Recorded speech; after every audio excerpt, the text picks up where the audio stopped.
মাধ্যমিক পরীক্ষা চলাকালীন অসুস্থ হয়ে পড়ল মাধ্যমিক পরীক্ষার্থী। মাথাভাঙ্গা 2 নম্বর ব্লকের নিশিগঞ্জ সংলগ্ন এলাকায় বৃহস্পতিবার এক মাধ্যমিক পরীক্ষার্থী অসুস্থ হয়ে পড়ে। জানা গেছে, নিশিগঞ্জ নিশিময়ী উচ্চ বিদ্যালয়ের ছাত্রী তাজমিনা পারভিন এদিন পরীক্ষা চলাকালীন সময় অসুস্থ হয়ে পড়ে। পরে তাকে উদ্ধার করে নিশিগঞ্জ হাসপাতালে নিয়ে এসে সুস্থ করে পরীক্ষার ব্যবস্থা করা হয় পুলিশের নিরাপত্তার মধ্যে দিয়ে। পুলিশ প্রশাসনের আধিকারিকরা জানান, এদিন হাসপাতালে চিকিৎসাধীন অবস্থায় এই ছাত্রীর পরীক্ষার ব্যবস্থা করা হয়।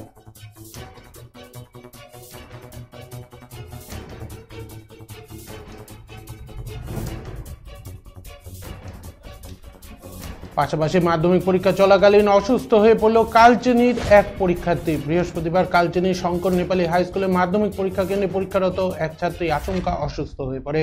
পরবর্তীতে ওই ছাত্রীকে লতাবাড়ি হাসপাতালে নিয়ে আসা হয় চিকিৎসার জন্য। বর্তমানে হাসপাতালে তার চিকিৎসা চলছে।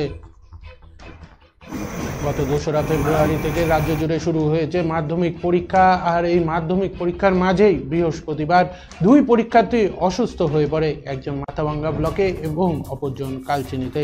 মাথাভাঙ্গা 2 নম্বর ব্লকের নিশিগঞ্জ সংলগ্ন এলাকায় বৃহস্পতিবার এক মাধ্যমিক পরীক্ষার্থী অসুস্থ হয়ে পড়ে। জানা যায়, নিশিগঞ্জ নিশিময়ী উচ্চ বিদ্যালয়ের ছাত্রী তাজমিনা পারভিন এদিন পরীক্ষা চলাকালীন সময়ে অসুস্থ হয়ে পড়ে। পাশাপাশি মাধ্যমিক পরীক্ষা চলাকালীন অসুস্থ হয়ে পড়ে কালচিনির এক পরীক্ষার্থী। বৃহস্পতিবার কালচিনি শঙ্কর নেপালি হাই স্কুল মাধ্যমিক পরীক্ষা কেন্দ্রে পরীক্ষারত এক ছাত্রী আচমকা অসুস্থ হয়ে পড়ে। পরবর্তীতে ওই ছাত্রীকে লতাবাড়ি হাসপাতালে নিয়ে আসা হয় এবং সেখানে চিকিৎসারত অবস্থায় রয়েছে সেই ছাত্রী।